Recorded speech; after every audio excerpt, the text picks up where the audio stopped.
Hi everyone! Today we are going to read Stand Tall, Molly Lou Melon.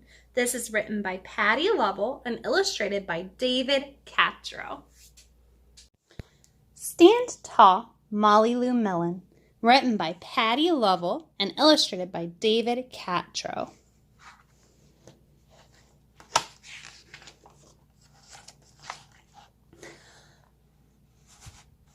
Molly Lou Melon stood just taller than her dog and was the shortest girl in first grade.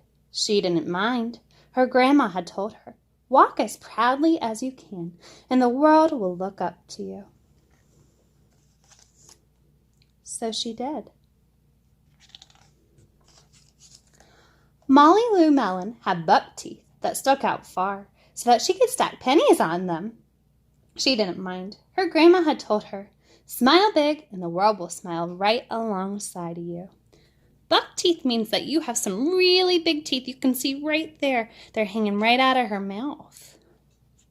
But she didn't care. So she did. Look at that big smile. Molly Lou Melon had a voice that sounded like a bullfrog being squeezed by a boa constrictor. She didn't mind. Her grandma had told her, "Sing out clear and strong, and the world will cry tears of joy." So she did. Molly Lou Melon was often fumble-fingered, which means she drops things on occasion. She's a little clumsy. She didn't mind. Her grandma had told her, "Believe in yourself, and the world will believe in you too." So she did.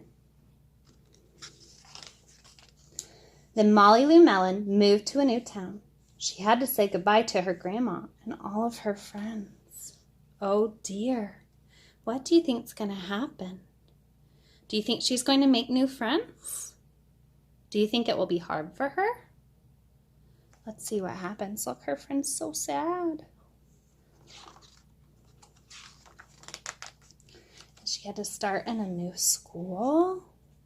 That can be scary for some people, but it can also be exciting. On the first day of school, Ronald Durkin called her Shrimpo in gym class. When the game started, Molly Lou Melon caught the football and ran under the legs of Ronald Durkin and scored a touchdown. All the kids thought, "Wow, she's good." And Ronald Durkin felt very foolish. So what did he do? He called her small. He called her a shrimpo, which means she's really tiny. But what did she do? She ran right beneath his legs. Being small helped her to be really good at football. On the second day of school, Ronald Durkin called her Bucky-Tooth Beaver. Oh, Ronald.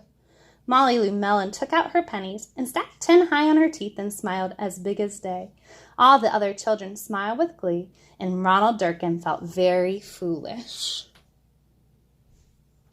Foolish means like you're feeling kind of embarrassed that you were embarrassed of your actions. On the third day of school, Ronald Durkin said, "You sound like a sick duck, honk honk." So Molly Lou Melon sang out a quack so clear and strong that it made Ronald Durkin somersault backwards, hit his head, and he had to go to the nurse. All the children cried with joy to be free of Ronald Durkin for the rest of the afternoon, and Ronald Durkin felt very foolish. Now, let's think for a minute. Ronald, what's he kind of acting like? Yeah, he's being a bucket dipper, or he's kind of being a little bit of a bully. He's not being very kind. On the fourth day of school, Ronald Durkin said that she'd made the snowflake all wrong, but Molly Lou Melon opened up her paper and revealed the most beautiful snowflake of all.